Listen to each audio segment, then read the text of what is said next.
Bab yang ke-14. Jika seseorang bersembahyang dengan mengenakan pakaian bercorak-corak dan dia pula memerhatikannya. Imam Bukhari dengan sanadnya meriwayatkan daripada Aisyah bahawa Nabi SAW bersembahyang dengan memakai sehelai selimut yang bercorak-corak. Beliau SAW memerhatikannya sejenak. Apabila selesai bersembahyang, Baginda SAW bersabda, "Bawa pergi selimutku ini kepada Abu Jaham, namanya Amir bin Hudzaifah, dan bawa kemari selimut ambijaninya, yakni selimut kosongnya yang tidak bercorak-corak, kerana sesungguhnya selimut ini telah melekakan aku tadi daripada sembahyangku." Hisham bin Urwah meriwayatkan daripada ayahnya, daripada Aisyah, bahawa Nabi SAW bersabda, "Tadi aku ketika sedang bersembahyang memerhatikan coraknya. Aku bimbang ia mempesonakan daku." Ini bab yang terakhir daripada risalah ini. Dan hadisnya pun hanya satu, bermakna kena panjang sikit lah. Setakat mana yang boleh. Iaitu bab yang ke-14 dah. Kita sudah sampai kepada bab yang ke-14. Sebenarnya pasal nak muka surat ni lah, nak jaga muka surat. Kalau nak kira dari segi tajuk ni, yang lebih sesuainya dia bersama dengan beberapa tajuk selepas ni, ada kaitan. Jadi hal ini duduk terpisah suku dulu, sebelum daripada tajuk berikutnya yang ada kaitan, ada hubungan dengan bab ni. Tak apalah, ini untuk sementara saja, dalam bentuk risalah gini. Tapi kalau nak kiranya, dia bab ini lebih ada kaitannya dengan bab selepas ni, beberapa bab selepas ni, bukan dengan sebelum ni. Walaupun memanglah berkenaan dengan pakaian lagi, masih lagi berkenaan dengan pakaian, tetapi pakaian yang Imam Bukhari maksudkan di sini ialah pakaian-pakaian yang kiranya kurang molek lah dipakai. Mungkin kepada setengah-setengah orang, kalau tidak kepada semua pun. Bukan sampai ke peringkat haram, bukan sampai kepada peringkat haram, tetapi molek, elok kalau tidak dipakai. Mungkin bukan semua untuk semua orang, kepada setengah-setengah orang, elok kalau dia tidak pakai. Atau setengah-setengah tu kepada semua orang. Nanti bab akan datang lah. Dia ada beberapa bab, antaranya bab bersembahyang dengan memakai pakaian atau kain yang mempunyai gambar-gambar salib, cross, yang mempunyai gambar-gambar lain. Tu Imam Bukhari buat tajuk. Ni baru bercorak-corak saja, bunga ke, jalur dia ke, petok dia ke, macam mana. Ni baru bincang tu baru ni. Akan datang dia akan bincang lagu mana kalau pakai ada lambang salib. Kira-kiranya lambang salib tu menjadi lambang kepada agama lah. Lambang agama tu skalanya tak boleh. Kalau digunakan salib tu lagu mana kalau pada pakaian. Itu dalam bab akan datang. Lepas tu bab lagi ada lagi, bagaimana kalau pakai kain sutera, baju sutera, orang lelaki lah. Kalau perempuan tu tak timbul masalah dah, kepada lelaki. Dia semua tengok mari bab-bab yang boleh jadi dia kata sah ke tidak ni sembahyang. Dengan sebab itu kita katakan bab ini kena ingatlah, buat catatan. Dia ada kaitan, bab 14 ni dengan 15, 16, 17 ada kaitan. lebih ke situ. Walaupun ini pun masalah pakaian juga, sebelum pada ni pun pakaian juga, pakaian perempuan sebelum pada ni. Apa yang boleh dipakai oleh perempuan, hak ni umum, lelaki dan perempuan. Kok ada corak-corak lagu ni umum, bukan khusus dengan lelaki saja, perempuan pun begitu juga lagu mana.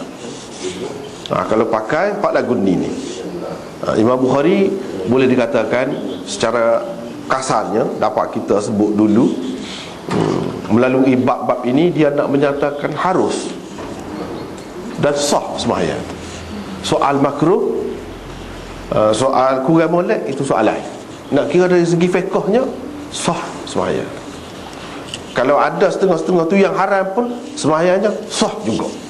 Misalnya sutera, kalau haram pun kepada lelaki, kalau pakai hal ke mana? Sembahyang sahkah sembahyang? Pada dasarnya kita boleh sebut dulu sebelum sampai kepada bab-bab tu, ada perbincangan yang tersendiri. Tapi secara kasarnya dapat kita katakan Imam Bukhari ini termasuk dalam golongan ulama yang mengatakan sah sembahyang, walaupun kurang molek, itu soal lain. Begitu juga dengan bab ini. Cuma bab ini mungkin tidak kepada semua orang yang tak molek ni, tidak kepada semua orang. Sebab tu dia buat tajuk ni bab jika seseorang bersembahyang dengan mengenakan pakaian yang bercorak-corak, macam-macam patternnya itu, dan dia pula memerhatikannya. Tengah-tengah untuk sembahyang tu dia perhati, perhati lama ke, sebentar ke, tak cakap lah, ada perhati. Bila perhati tu macam-macam lah fikiran mari. Macam mana dalam keadaan ni, sahkah sembahyangnya? Dia nak bayar sah. Soal tak molek pasal. Tapi dari segi sah. Lepas tu corak tu lagu mana, warna lagu mana, bunga lagu mana, tak cara, sah belakang. Asalkan suci. Tu yang asas dia. Masalah pakaian ni suci dan menutup aurat. Ada hak tu cukup. Tak cara warna gapo, tanah dia tu, bunga dia tu, tak cara. Bunga timbul ke, bunga macam-macam lah bunga, tak cara. Ada petak-petak ke, macam-macam lah, segitiga ke, ataupun ada bulat-bulat ke misalnya, tak kira lah apapun. Tetapi ini tak termasuk dalam bergambar lagi, corak dia saja. Kalau gambar tu dia akan buat bab suku selepas ni. Dia buat tajuk ni, dia nak ceritanya apa dia? Apabila ataupun jika seseorang bersembahyang dengan mengenakan pakaian bercorak-corak dan dia pula memerhatikannya. Kalau pakai pakaian yang bercorak-corak tapi tak perhati, ataupun tak nampak waktu lagu mana pula, adakah makruh juga? Misalnya dia buta, misalnya,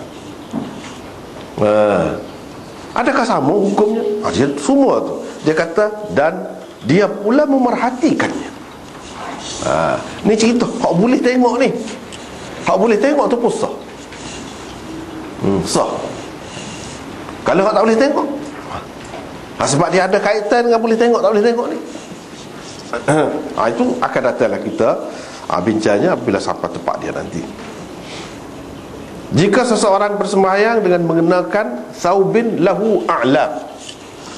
A'lam ni dalam bahasa Arab banyak makna dia. Ini orang panggil perkataan jamak, perkataan jamak, plural lah. Mufrad dia alam, ilami, supaya je ilmu tu. Ilmu dalam bahasa kita tu kan, kalau Jawi dia jenis ilami, supaya ni lah juga. Tapi bacanya alam, bukan ilmu. Alam ni banyak makna. Antaranya tanda maknanya, antaranya bukit, gunung, antaranya sempadan, tanda-tanda sempadan, antaranya papan, tanda di tengah jalan tu, itu alam. Alam juga dengan makna tokoh, tokoh, ataupun orang yang terkemuka lah, terkenal. Seperti bukit kan, mana orang tengok dia daripada jauh, orang tahu, nampak selalu. Tidak sebab lain-lain, tak nampak. Alam, a'lam, juga dengan makna tokoh, ahli-ahli. Alam juga. Alam di sini tidak semua tadi, tidak dengan makna semua tadi itu. Tetapi di sini a'lam dengan arti corak. Corak ataupun lukisan yang ada pada pakaian itu. Ini yang dimaksudkan di sini. Pakaian yang bercorak-corak. Hak mana hak lain-lain, hak lagi-lagi itu tidak dipakai di sini. Di sini makna hak lagu saat ni lah. Wa nazara ila alamiha, dan dia tengok kepada corak-corak kain itu yang dipakainya. Ni dia pakai. Kalau dia tidak pakai, ada pada tabir depan dia, ada mana? Adakah sama? Berbezakah sama? Semua tu dia, kalau Imam Bukhari buat tajuk, dia akan ambil kira semua. Dia akan ambil kira semua. Dalam nota di bawah tu, rekasnya beberapa nota 430, beberapa baris daripada nota selepas pada tu, Imam Bukhari membuat kesimpulan. Langkah yang diambil oleh Nabi SAW ialah tidak mahu memakainya lagi. Kita tengok Nabi pakai dah dalam sembahyang dia tu. Lepas pada sudah tu dia pun pecah. Dia kata, wak pergi kelik lah. Ni khamisah dia panggil, selimut bercorak-corak tadi, wak kelik lah kepada Abu Jaham. Lepas tu minta dengan dia hak kosong. Hak kosong, selimut hak kosong. Sebabnya ceritanya sebelum pada tu Abu Jahal buat mari. Dia mari ada dua. Ikut hak mana Rasulullah? No. Hak ni lebih mahal, cantik hak. Dia pun kenal kalau Rasulullah ambil ni lah. Rasulullah tak apa ambil. Dia hadiah kepada Rasulullah sallallahu alaihi wasallam. Jadi dia buat klik lah hak kosong tu. Bila Nabi sallallahu alaihi wasallam sembahyang, ginilah cerita. Dia tengok. Lepas pada tu dia pecah. Dia suruh hantar klik. Nabi SAW di sini sah hak tadi tu. Semaya tu sah. Kita baca daripada awal lah nota tu 430. Imam Bukhari mengadakan bab ini untuk menyatakan sah sembahyang orang yang memakai kain atau pakaian yang bercorak-corak, walaupun ia membawa kepada sedikit sebanyak kelalaian dan mengakibatkan kurang khusyuk di dalam sembahyang. Dia nak ceritanya sah. Buktinya ialah Rasulullah SAW tidak mengulangi semula sembahyang yang telah dikerjakannya dengan memakai kain sedemikian. Kita tahu mana sah ke tak sah. Kita tahu mana yang Imam Bukhari dia tahu mana dia kata sah ni. Nabi SAW tak ulas semula sembahyang dia. Kalau tak sah dia sembahyang semula. Tak ada sebut dalam mana-mana hadis pun dia sembahyang semula selepas. Tapi dia tidak pegang terus. Dia tidak pakai berapa kali, tak sekali dia pakai. Jadi dia pun hantar. Ini menunjukkan benda ni ada sesuatu lah yang mengganggu. Paling tindakan Rasulullah SAW seperti ini paling tinggi menunjukkan khilaf aula ataupun makruh sahaja. Begitulah juga dengan benda-benda lain yang mungkin mengganggu fikiran atau melekakan perasaan seseorang. Eloklah dijauhkan dan dielakkan. Walaupun bagaimanapun pada dasarnya pakaian, biar apapun corak, bunga atau warnanya, boleh dipakai oleh lelaki dan perempuan untuk bersembahyang, asalkan ia suci dan menutup aurat. Tu ya. Inilah pendapat jumhur ulama, termasuk Imam Bukhari. Kalau kain seperti itu haram dipakai untuk bersembahyang,